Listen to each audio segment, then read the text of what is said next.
Hi friends, మన ఛానల్లో ప్రసాదం బూర్లు రెసిపీ ప్రిపేర్ చేసుకుందాం. గ్లాస్ మినపప్పుకి 2 గ్లాసుల బియ్యాన్ని వేసుకొని 3 గంటల సేపు నానబెట్టుకోవాలి.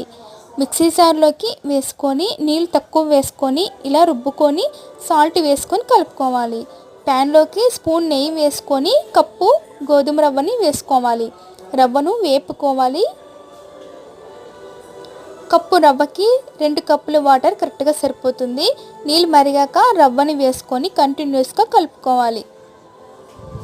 కప్పు పంచదారని వేసుకోవాలి. 2 ఇలాచీని వేసుకొని ఇలా ప్యాన్కి సపరేట్ అయ్యాక ప్లేట్లోకి వేసుకొని చేతికి నెయ్యి రాసుకొని ఉండలాగా చుట్టుకోవాలి. ఆయిల్ హీట్ అయ్యాక పిండిలో ముంచి బూరెలాగా వేసుకోవాలి.